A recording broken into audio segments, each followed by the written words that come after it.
ሰንበት ቅድስት ናት፣ ዕለተ ሰንበት ናት።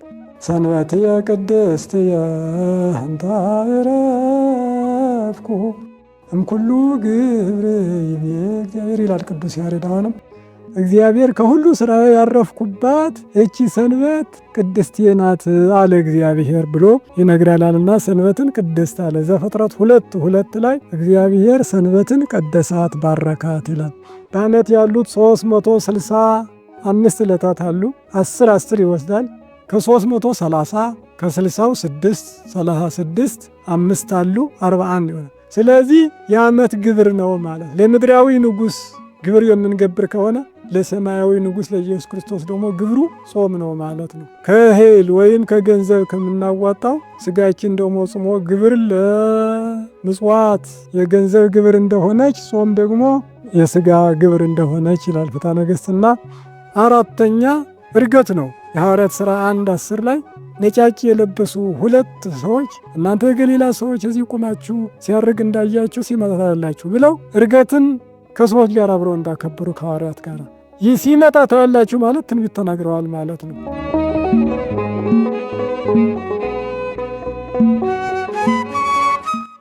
በስመ አብ ወወልድ ወመንፈስ ቅዱስ አሐዱ አምላክ አሜን። አስቀድሞ ለነቢያት ኦሪትን ያናገረ ኋላም ለሐዋርያት ወንጌልን ያስተማረ በሰለስቱ ምዕት ጉባኤ ተገኝቶ የመከረ በደሙ ቤተክርስቲያን የተከለ ለምእመናን ንስሐ የሰጠ ለካህናት ስልጣነ ክህነትን ያጎናጸፈ አምላካችን ይክበር ይመስገን። ሰአሊተ ምሕረት አቁራሪተ መዓት እመቤታችን ቅድስት ድንግል ማርያም በአማላጅነቷ ትክበር ትመስገን። እግዚአብሔር ሰላምታ ይድረስላችሁ። እንደምንሰነበታችሁ እግዚአብሔር አምላካችን ፀሐይ ወጥቶ እስከሚጠልቅበት ድረስ ስሙ የተመሰገነ ይሁን። ዛሬ የምንናገረው ዘመነ ጾም እንዳለ ሆኖ የዐቢይ ጾም ሁለተኛ ቅድስት ይባላል። ቀድሱ ጾመ ወስብኩ ምህላ ኢዩኤል ምዕራፍ 1 ቁጥር 14 ላይ ያለውን መነሻ አድርገን ስለ ቅድስት እየተነጋገረን እንቆያለን። ነቢዩ ኢዩኤል ቀድሱ ጾመ ወስብኩ ምህላ፣ ጾምን ቀድሱ ምህላን አውጁ፣ ሽማግሌዎችን ሁሉ ወደ አምላካችሁ እግዚአብሔር ቤት ሰብስቡ ይላል እና በዚህ አይነት እግዚአብሔር አምላክ ቅድስት የምትባል ሳምንት ሰጥቶናል። ስሟ መጠራት የጀመረው ወይም ደግሞ የተገኘው ማቴዎስ 4:5 ላይ ባለው ቃል ነው። ወደ ቅድስት ከተማ ወሰደው ይላልና ወደ ቅድስት ከተማ የተባለች ኢየሩሳሌም ያለው ቤተ መቅደሱ ሶሎሞን የሰራው ቤተ መቅደስ ነው። ከዚያም ፈትኖት ስለነበረ ቅድስት የሚለውን ከዚያ ወስደው አባቶቻችን ሳምንቱ ቅድስት ብለውታል። ቅድስት የተባለች ማናት? ጾም ናት። እንደ ኢዩኤል ቅድስት ተብላለች ጾም። ምክንያቱም ሰዎች ይህችን ቅድስት የተባለችውን ጾም ጾመው ራሳቸውን የሚቀድሱባት ስለሆነ ያም ጾም ደግሞ አዋጅ የተነገረ ነው። ኢዩኤል አዋጅ ወስብኩ ምህላ አዋጅ ተናገሩ ነው ያለ። ጾምን ቀድሱ አዋጅንም አውጁ ነው። ሌላው ሁለተኛ ዜና መዋዕል ምዕራፍ 20 ቁጥር 3 ላይ ንጉሥ ዮሳፍጥም ፈራ፣ እግዚአብሔርንም ለመፈለግ ፊቱን አቀና፣ በይሁዳም ሁሉ ጾምን አወጀ ይላል። አሁንም ደግሞ የጾም አዋጅ አለ ማለት ነው። ዮሳፍጥ ፈራ አለ በሰራው ኃጢአት፣ በከተማ ላይ ለመጣው ችግር እግዚአብሔርን ለመፈለግ ፊቱን አቀና። ወደ ሰማይ ማንጋጣት ብቻ አይደለም። እግዚአብሔር መፈለግ ማለት ልብን ወደ እግዚአብሔር መልሶ መጸጸት፣ በሰራው ኃጢአት አባቴን በደልኩ ብሎ ራስን መመልከት እንጂ እንዲሁ ዝም ብሎ አሻቅቦ ማየት አይደለም። እና እግዚአብሔርን ለመፈለግ ፊቱን አቀና፣ በይሁዳም ሁሉ አዋጅ ጾም አዋጅ ነገረ ነው የሚለው ዕዝራ 8 21 እስከ 22 ደግሞ ምን ይለናል? ለእኛም እግዚአብሔር እንዲምረን ለልጆቻችንም ለንብረቶቻችንም ቸርነቱን እንዲያደርገን በህዋ ወንዝ ጾምን አወጅኩ ይልና እግዚአብሔርም ተለመነልን ይላል። እግዚአብሔርም ተለመነልን ስለ ልጆች፣ ስለ ሀብት ንብረት ሁሉም። ዕዝራ ጾምን በወንዙ ዳር እንዳወጀና እስራኤልም ከጾሙ በኋላ ከታዘዙ በኋላ እግዚአብሔር እንደተለመነላቸው ዕዝራ 8:21 ጀምሮ ያለውን ይነግረናል ማለት ነው። ይህ ጾም መስከረም 1 ጀምሮ የታወጀ ነው። ዐቢይ ጾም መስከረም 1 ዐቢይ ጾም በዚህ ቀን ይገባል፣ በዚህ ቀን ይወጣል ተብሎ የተነገረ የአዋጅ ጾም ነው። ሁሉም ሊጾም ይገባል ማለት ነው። በነቢያትም አዋጅ ነበረ። አሁንም ደግሞ አዋጅ ተነግሮ ጾም ሁለተኛው ሳምንት ቅድስት እናንተ ትቀደሱባት ዘንድ ጾሙ ቀድስ ሌዋውያነ ሌዋውያንን ለይ ማለት ቅድስት ማለት ከሌሎች ዕለታት የተለየች ማለት ነው፣ ወይም የከበረች ማለት ነው። አንጽሖ ሥጋሃ ቀድሶኪሃ አክብሮ ቀድሶ ማለት ነው። እንደዚሁም ደግሞ ባረካት ቀደሳት በሚልም ብንላል እና በዚሁ ጾም ቅድስት ተብላ ሳምንቷ እኛ ቅድስና እንድንማር የምትነገር ማለት ነው። እግዚአብሔር ዘሌዋውያን 19:2 ላይ ምንድን ያለ? እስማነሄ ቅዱሳነ ኩኑ እስማነሄ ቅዱሳነ፣ እኔ ቅዱስ ነኝና ቅዱሳን ሁኑ በሚለው ስለነገረን አንደኛ ጴጥሮስ 3:15 ይህን ተርጉሞ ነግሮናል። እና እግዚአብሔር ራሱ የጾማት የጸለየባት ሳምንት ስለሆነች ከሌሎች ተለይታ የከበረች የተለየች እንዲሁም ደግሞ የተባረከች በሚል በአራቱ አንቀጾች ትነገራለች ማለት ነው። ሌላ ቅድስት የቤተ ክርስቲያን ማዕከል ሆና ትገኛለች። ቅድስት የምንላት እቺም ምዕመናን የሚጸልዩባት፣ ወጣቶች ተክሊል የሚደፉባት፣ ካህናት የሚያቆርቡበት ቦታ ማዕከል ነው። ስለዚህ ቅድስት ተብሎ ይነገራል። ቅድስተ ቅዱሳን የሚል ይገኛል። ቅድስተ ቅዱሳን ማለት መቅደስና ቅኔ ማህሌት የከበቧት ማለት። ቅዱሳን ማለት ሁለቱ መቅደስ ቅኔ ማህሌት የከበቧት ቅድስት ማለት ነው። ዘጸአት 30 ቁጥር 22 ላይ ቅድስተ ቅዱሳን ውስጥ ይገባ ነበረ ይላል። ይህም ንዋየ ቅድሳት የሚገኝበት። ዕብራውያን 9:2 መሶበ ወርቅ፣ ተቋመ ወርቅ፣ በትረ አሮን ነበሩባት ይላል። ቅድስተ ቅዱሳን ውስጥ እነዚህ ሁሉ የሚቀመጡባት የጥንቱ ቤተ ክርስቲያን 3 ነው ያለው ዙሪያው። የአብ የወልድ የመንፈስ ቅዱስ ነው። ከመቅደሱ ጀምሮ እስከ ቅኔ ማህሌቱ ማለት ነው። 20 ክንድ ነው፣ 60 ክንድ ነው የቤተ ክርስቲያን የጥንቱ ስርዓት 60 ክንድ የሚችል እያንዳንዱ 20 ሆኖበት ማለት ነው። በዚህ ቤተ ክርስቲያን ሁል ጊዜ ሙሴን ጫማህን አውልቅ የምትረግጣት ምድር ቅድስት ናትና ዘጸአት 3:5 ላይ። ስለዚህ ሙሴ የምእመናን አምሳል ነው። ደብረ ሲና የቤተ ክርስቲያን ምሳሌ ነው። ጫማህን አውልቅ ምክንያት ውስጥ የተቀደሰች ናትና ተብሎ በደብረ ሲና በደብረ ታቦር ምሳሌ ሆነው ቤተ ክርስቲያን ስለተነገረች ቅድስት ተብላ ትነገራለች። ሌላው ሶስተኛው ሰንበት ቅድስት ናት። ዕለተ ሰንበት ናት።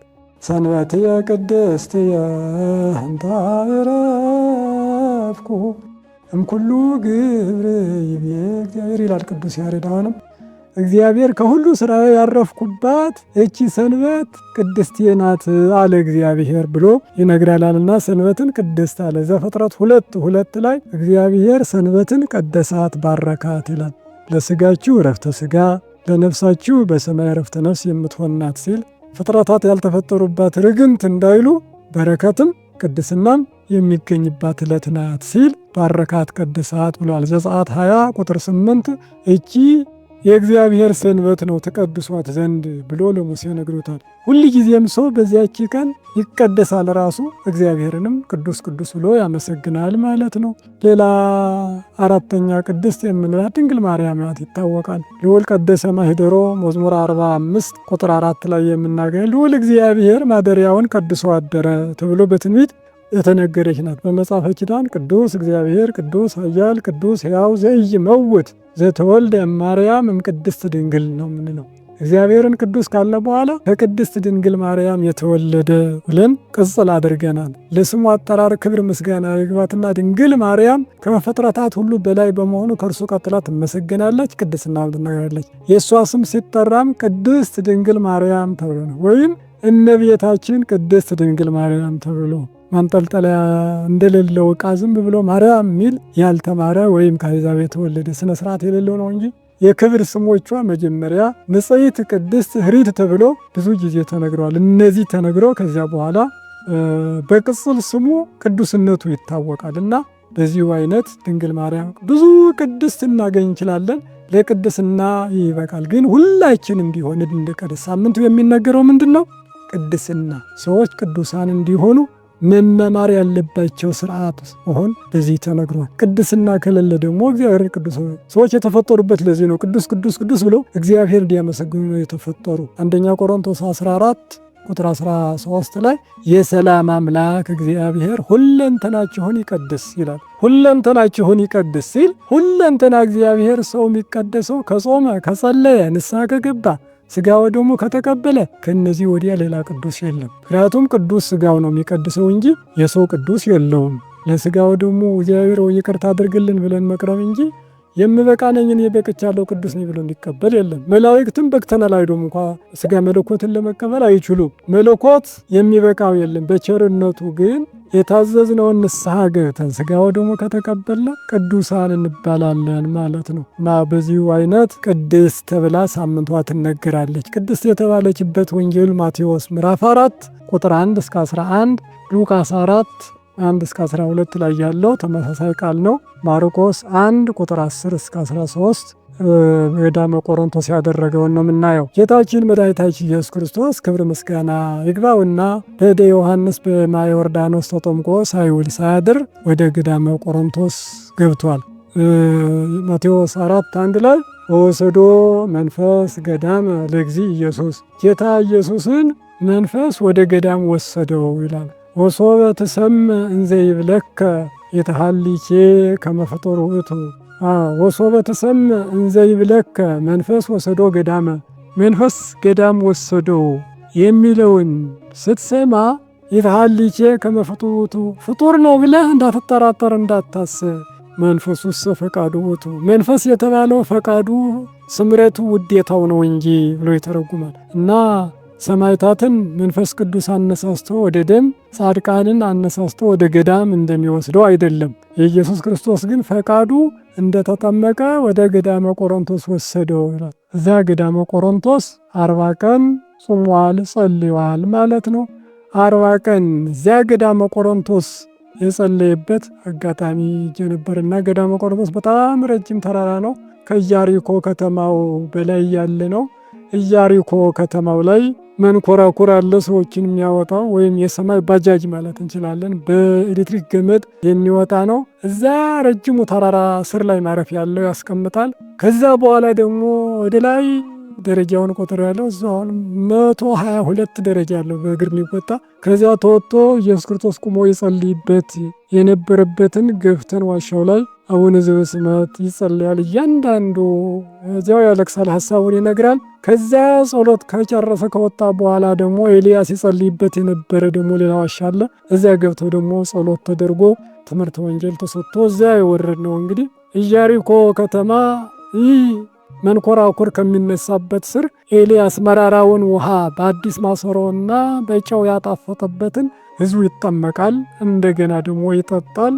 እዛው ሁለቱም ያው ያለ እዛው ደግሞ እልፍ ደግሞ እንደዚሁ ዘኬዎስ የወጣበት ሾላ እዛው ነው ያለ። ዘግዝቆ ኢየሱስ ክርስቶስ ነው ያየበትና የዘኬዎስ ሆይ ውረድ፣ ዛሬ ካንተ ቤት ልውል ይገባኛል ብሎ ክርስቶስ ከዘኬዎስ ቤት የገባበት እዚያ የቆሮንቶስ ተራራው ስር ነው ማለት ነው። ብዙ ታምራት ያደረገው በዚያ ኢያሪኮ ከተማ ላይ ስለነበረ ያስደስታል። እንደዚህ በምዕራፍ ቁጥር እንደምናገረው አይደለም። እዚያ ሲደረስ ነፍስ ሐሴት የምታደርግበትና በምድር መኖር ረስተ እንደው ከመላእክት ጋር እንደምትኖር አድርገህ የምታስብበት ጊዜ ነበር የሚያስደስትና ከዚያ ቆሮንቶስ ነው እንግዲህ ወጾመ 40 መዓልተ ወ40 ሌሊተ።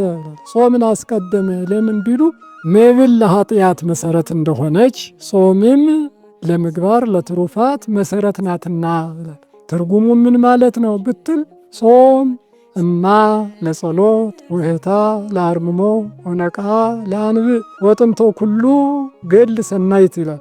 ይህም ማለት ጾም ማለት የጸሎት እናት፣ የዝምታ እህት፣ የእንባ ምንጭ፣ የመልካም ሁሉ ነገር መጀመሪያ መሰረት ናት።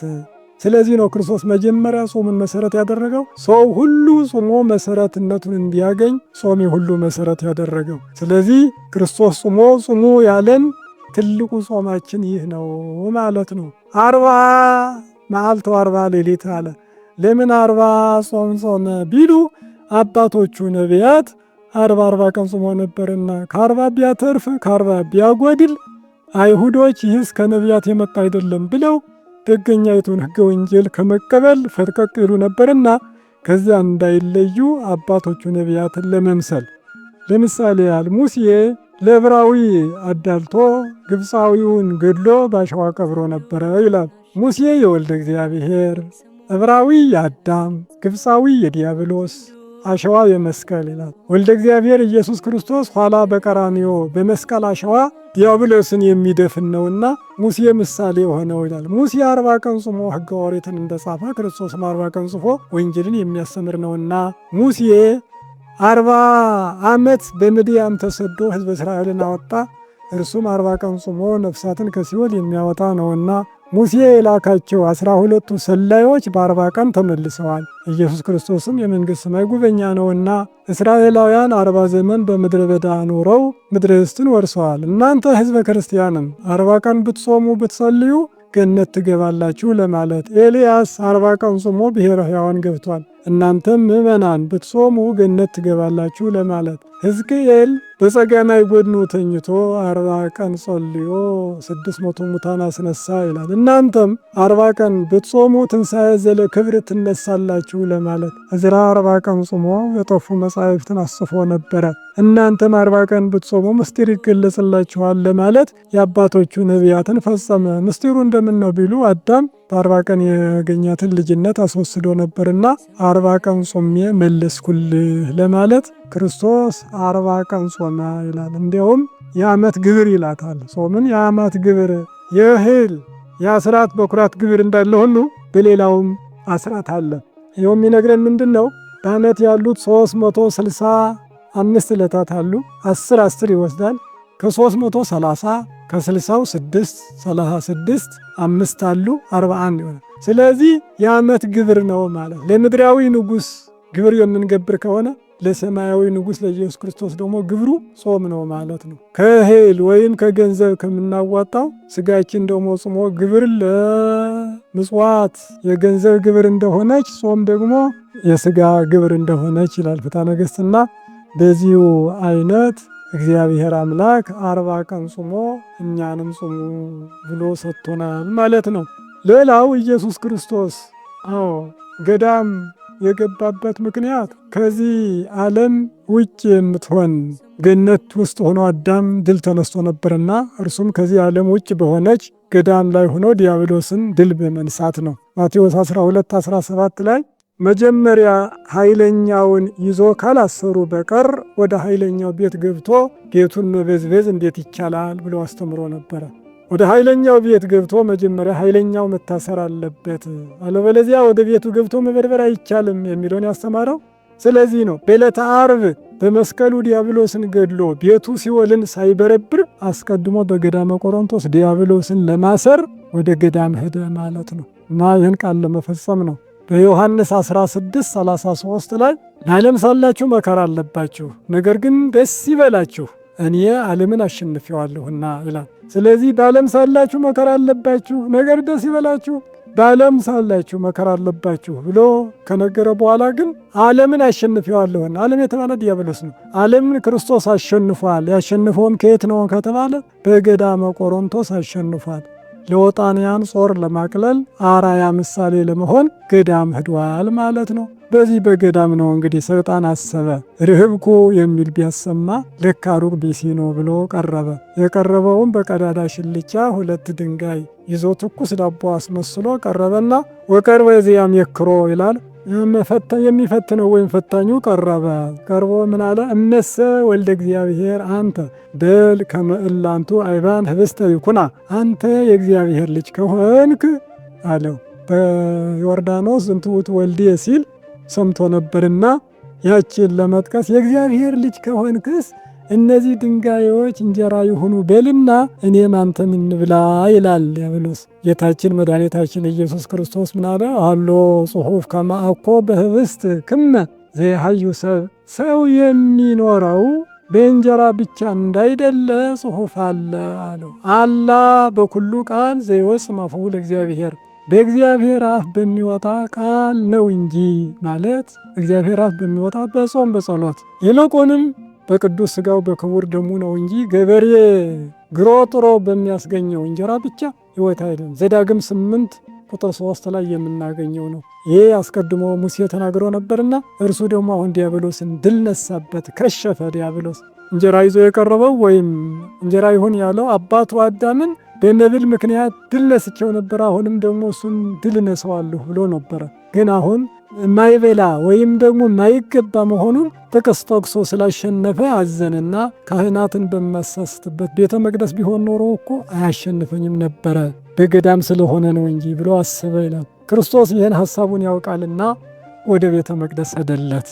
ዋይረጎ ላዕለ ተድባበ ቤተ መቅደስ ይላል። ከዚያ ሊቀ ካህናት መስሎ አንሞ ጠምጥሞ ኢየሱስ ክርስቶስ በቤተ መቅደሱ ላይ ታየው። የሶሎሞን ቤተ መቅደስ ዮሐንስ 10:22 ላይ የቤተ መቅደስ መታደስ ነበር፣ ክረምትም ነበር፣ በሶሎሞን መመላለሻው ይመላለስ ነበር ባተባለው ታውቋል። እዚያ ቤተ መቅደስ ላይ ኢየሱስ ክርስቶስ ቁሞ ታየው። ቅንስ እምዝየ ወተወረው ታይተ እስመ ለመላእክቲሁ የዘው በእንቲአከ ከመ ይቀቡከ በኩሉ ፍናዊከ ወዲሁም ያነሱከ ከመ ይታቀፍ በእብን እግርከ አለ። ከዚህ ምር በል ወደ ታች ውረድ፣ እግርህ በድንጋይ እንዳይደናቀፍ ስላንተ መላእክቶችን ይልካልና በእጃቸውም ይደግፈዋል ተብሎ ተጽፏል አለው። መዝሙር 90 ቁጥር 11 ላይ ያለውን ለመጥቀስ ይሞክራል። ቅድም ክርስቶስ ስለጠቀሰ ትዕቢተኛ ነውና መዝሙረ ዳዊትን ጠቅሶ ለጌታችን ነገረው። ጌታችን ከመቅደስ መውረድ አይደለ ከሰማይ እየወረደ ነው ማድረግ ይችላል። ግን ለሰይጣን ላለመታዘዝ አላደረገውም። ይኸውም መልስ ሰጠው ናለው ወሃሎ ጽሑፍ ታመክሮ ለእግዚአብሔር አምላክከ እግዚአብሔር አምላክህን አትፈታተነው የሚል ይኸውም ተጽፏል ብለው ደግሞ አሁንም በመልሱ መልስ ጥያቄ ሌላ ቀረበ። ዘዳግም 6:16 ላይ የምናገኘው ነው። ጠቅሶ ነገረው። አሁንም ከሸፈበት፣ አልሆነለትም።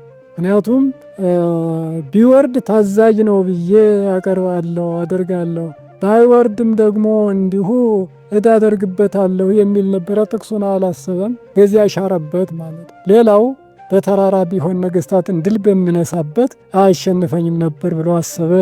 ሀሳቡን ክርስቶስ ያውቃል። ሄደለት። እሱ ወስዶ አይደለም፣ ወደዚያ ረጅም ተራራ ላይ አውጥቶ እንግዲህ አፈሩን ጠጠሩን ወርቅ አስመስሎ ቅጠሉን ብር አስመስሎ አራዊቱን እንስሳት ፈረስ በቅሎ አስመስሎ አሳየና ወበከለ ከኩሎ ክብረ እመ ትሰግድ ሊተ ወታምሃኒ ወድቀ ብትሰግድልኝ እጅ ብትነሳኝ ለእኔ ብትገዛ ይህን ሁሉ ክብር ላንተ ሰጣለሁ አለው።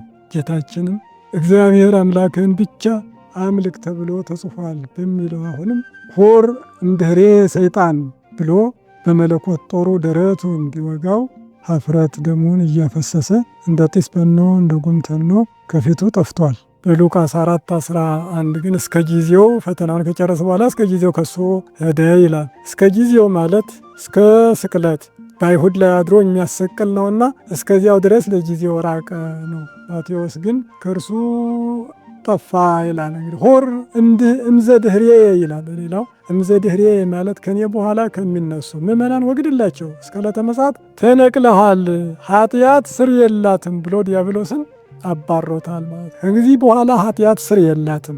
አዎን ያለ ባላጋራ ከስር የተነቀለ ወይራ ይሉታል። ዲያብሎስ ፈተናውን አይቶ ድል ተነስቶ የሄደበት ስለሆነ ተሸንፏል። ምክንያቱም በስስት በትዕቢት በፍቅረ ነዋይ ነበር የመጣው። ስስት ማለት ያልተሰጡትን መሻት ማለት ነው። ሁል ጊዜ መመኘት፣ ይህ ስስት ነው። አይሆንም፣ እሱን ሽሮታል ማለት ነው። እንዲሁም ደግሞ ትዕቢት ማለት ደግሞ አምላክ እሆናለሁ ማለት ነው።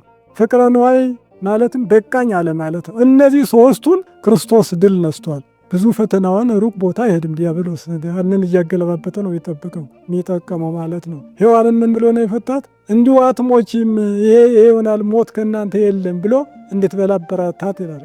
ክርስቶስንም ይሄን እኮ ነው። እንጀራ ይሁኑ በልና እንብላ ነው። አንድ ነው ሁኔታው። በመቅደሱ ላይ የፈተነውም እንዲሁ ነው። ሔዋንን እንዲሁ አምላክ ትሆኛለች በሚል ዲያብሎስ ክርስቶስን ደግሞ ምር በል በዚህ አትወድቅም፣ ምክንያቱም መላእክት ይደግፈዋል የሚል ምክንያት ነው ያቀረበው። በሌላው በተራራው ላይ ምንድነው ያለ?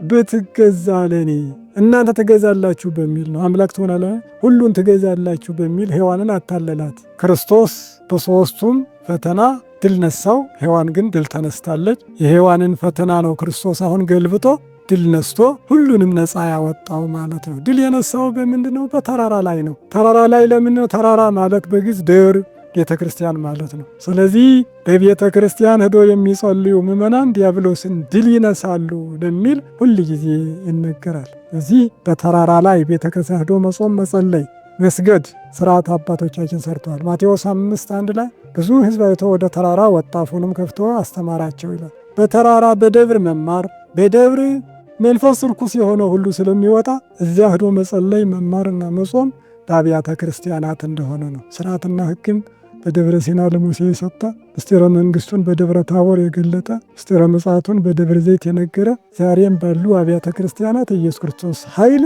ለዘላለም ይኖራል ማለት ነው። ምክንያቱስ እርሱ እንደተናገረ በአባቴ ቤት እንድኖር እንደሚገባኝ አታውቁምን ነው ያለ። ለእናቱ የነገረን ክርስቶስ ማለት ነው። እና ስለዚህ ያዘነ የተከዘ ቢኖር ወደ ቤት ሄዶ መጸለይ ድል ያደርጋል መንፈስ ርኩስን ማለት ነው። ከዚህ አያይዞ ወናሁ መጹ መላእክት ይትለአክዎ ይላል ቁጥር 11። እነሆ መላእክት ሊያገለግሉት መጣ። በምን ነው ያገለግሉት? አገልግለው አያውቁም? እስካሁን ያገለግሉ ነበረ፣ ግን ድል ብትነሱ ለእናንተም ይገለጹላችኋል ሲል ነው። እርሱ ድል ከነሳ በኋላ መላእክት መምጣት ፊት አብረውት ቢሆን ኖረ መላእክት ጋር ሆኖ ነው ያሸነፈኝ እንጂ ብቻውን ቢሆን አያሸነፈኝም ነበር እንዳይል እሱ ካሸነፈ በኋላ መጡ። አንድ ባሕታዊ ነበር ይባላል በገጠር። ሰይጣን ሄዶ ንጉሥ ይፄዋዕከ አለው። ንጉሥ ይጠራሃል አለው።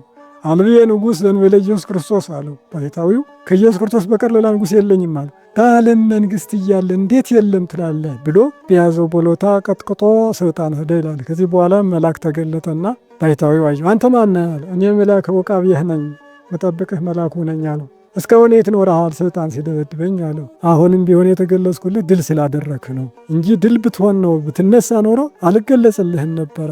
አሁን ግን ድል አድርገሃል፣ ደስ ይበልህ፣ እኔም ካንተ ጋር ነኝ ብሎ የምስራች ደስታውን ነግሮታል። ሰይጣንን ድል ካደረጉ በኋላ መላእክት ቀርበው ይጠብቃሉ፣ ወንድማማቾች ይሆናሉ ማለት ነው። እና ስለዚህ ለእኔ ሊያገለግሉ የመጡ መላእክት ለእናንተም ይገለጹላችኋል ሲል ክርስቶስ መላእክት ቀርበው እንዲያመሰግኑ ለከ ኃይል ለከ ጽን እያሉ ቀርበው አመስግነውታል። በሚያገለግሉትስ በምንድን ነው ቢሉ ውሃ በመቅዳት እንጨት በመስበር እሳት በማንደር አይደለም፣ በዓላትን በማክበር ነው። ለምሳሌ ያህል ሉቃስ 1:26 ላይ በጽንሰቱ መልአኩ ገብርኤልና ድንግል ማርያም ተወያይቶ የ5500 ፍዳ ችግሩ እንዲፈታ አድርገዋል። ሁለቱ በዓል ማክበር ማለት ያ ነው። ሁለተኛ የከበረው ልደቱ ዕለት ነው። የሰማይ ሰራዊት ከዚያ መልአክ ጋር መጡ ናለ። ሉቃስ 2:12 ላይ መላእክትና እረኞች የተነጋገሩበት በዓል ለማገልገል የመጡ ናቸው። አገልግሎት የሚባለውም ያ ነው። እኛ የትንሣኤው ዕለት ነው።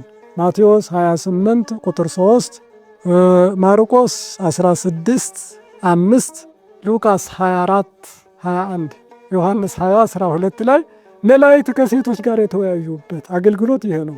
እንደተናገረ ተነስቷል፣ ሕያዋን ከሙታን ጋር ለምን ትፈልጋላችሁ በሚል መላእክት የሰበኩት የመጀመሪያ ስብከት ትንሣኤ ነው ማለት ነው። አራተኛ ዕርገት ነው። የሐዋርያት ሥራ 1:10 ላይ ነጫጭ የለበሱ 2 ሰዎች እናንተ የገሊላ ሰዎች እዚህ ቁማችሁ ሲያርግ እንዳያችሁ ሲመጣ ታያላችሁ ብለው ዕርገትን ከሰዎች ጋር አብረው እንዳከበሩ ከሐዋርያት ጋር ይህ ሲመጣ ታያላችሁ ማለት ትንቢት ተናግረዋል ማለት ነው። የፌንወሙ ለመላእክት በቃለ ቀርን ማቴዎስ 24:31 ላይ መላእክትንም በእምቢልታ ቃል ይልካቸዋል። በዕለተ ምጽአት አብረው ነው የሚመጡት። ማቴዎስ 25:31 ወልደ እጓለ እመሕያው ከእልፍ አእላፍ መላእክት ጋር ሲመጣ ይላል እና እልፍ አእላፍ መላእክት ጋር የሚመጣ ዕለተ ምጽአትም እንዲሁ አንደኛ ተሰሎንቄ 5:14 የመላእክት አለቃ ነጋሪቱን ይመታል ያን ጊዜ ይላል ሐዋርያው ጳውሎስና በዕለተ ምጽአትም መጥተው ስለሚያገለግል በእነዚህ በአምስቱ በዓላት የጽንሰቱ፣ የልደቱ፣ የትንሣኤውና የዕርገቱ የምጽአቱ መላእክት አብረው ያከበሩበት ስለሆነ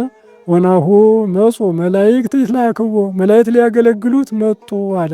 ስለዚህ መጥተው ኢየሱስ ክርስቶስን ያገለገሉበት ትክክለኛ በዓላት አገልግሎቱ በዚህ አይነት ነው። አገልግሎት ብዙ የላቸውም። አንደኛው አገልግሎት እግዚአብሔርን ቀንና ሌሊት ማመስገን ነው። ቅዱስ ቅዱስ ቅዱስ እያሉ ብቻ ሁል ጊዜ ማመስገን። ከመላእክት ምስጋና ከተቋረጠ ሞተ ማለት። ዲያብሎስ አላመሰግንም ስላለ መልአከ ሞት ተብሏል። የሞት መልአክ። መላእክት ማክሲማሮስ ምንድን ነው የሚለው? ከአፍ እስትንፋስ ከአፋፍ ነፋስ እንዳይጠፋ ይላል። ከአፍ እስትንፋስ ከአፋፍ ነፋስ እንዳይጠፋ ከመላእክት አንደበትም ምስጋና አይጠፋም ለዘላለም ነው የሚለው።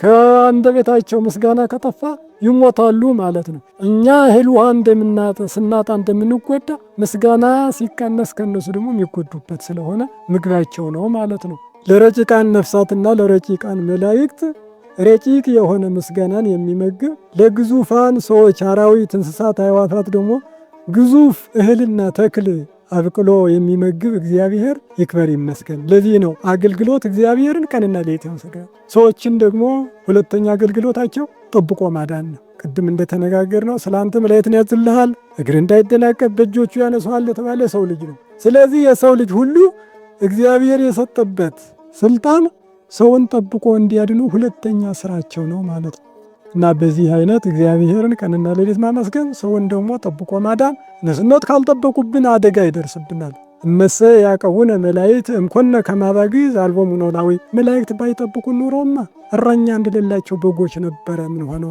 ተበታትነን ማለት ነው። ረቂቅ የማይታይስ ጠላት ስላለን ዲያብሎስ የሚባል ረቂቅ ጠባቂ መልአክ ሰጥቶናል። ለረቂቁ ረቂቅ ነው የሚከላከለው ማለት ነው እና ይክበር ይመስገን። መላእክትን በሚመለከት በአገልግሎታቸው ባለቅኔው ምን አለ? መላእክት አጽዋም ዘእንበለ ሥጋ ተፈጥሮ ለቢሲ ድኩም ይትራአድው በግብሩ ይላል። መላእክት አጽዋም ዘእንበለ ሥጋ ተፈጥሮ፣ ያለ ሥጋ የተፈጠሩ መላእክት ጾሞች ለቢሲ ድኩም ይትራድው በግብሩ፣ ደካማ ሰውን በስሩ ይራዱታል አለ። መላእክት ሥጋ ያለበሱ ዘላለም የሚኖሩ ሕያዋን ናቸው። ስለዚህም ደካማ የሆነውን ሰው እስከ ዕለተ ምጽአት ለሚነሳ ሰው ሲረዱት ይናሉ፣ ሲጠብቁ ይኖራሉ። ያው ስራቸው ነው ብለናል ቅድም። ሰሙ ነው ወርቁ ሥጋ ማይበላባቸው አጽዋማት። እነዚህ አጽዋማት ሰውን በደካማ ጎድኑ ጠብቀው ያድናሉ ካደጋ፣ እንዲያመሰግን ያበረታሉ በሚል ይትራደው በግብሩ፣ በሥራ ሁሉ ይራዱታል። ሕገጋት ይጠብቁናላ። ሁል ጊዜ እግዚአብሔር የሰጠን እነዚህ አጽዋማት ይጠብቁናል። እንዲጠብቁንም ነው ሊጠብቁን ግድ ክርስቲያን ሁሉ ሊጾም የሚገባቸው 7 አጽዋማት አሉ የምታውቋቸው። አንደኛው ጾመ ሐዋርያት ወይም የሲኔ ጾም የምንለው ነው። ሁለተኛው ጾመ ማርያም፣ ሶስተኛው ጾመ ነቢያት፣ አራተኛው የልደትና የጥምቀት ገሃድ፣ አምስተኛው ነነዌ፣ ስድስተኛው ጾመ ድህነት ነው። ቅርታ ሰባተኛው አብይ ጾም ነው።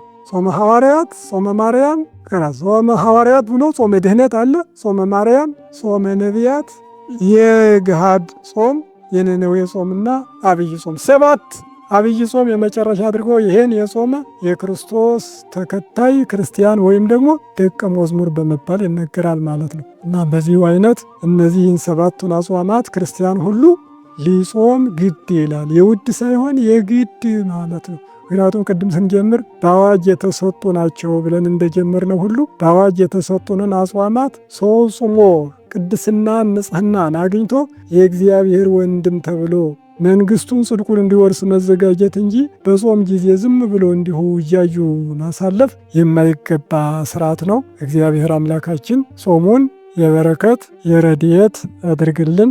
እግዚአብሔር አምላክ ሀገራችንን በሰላም ይጠብቀን። ይብቃን፣ ይቆየን።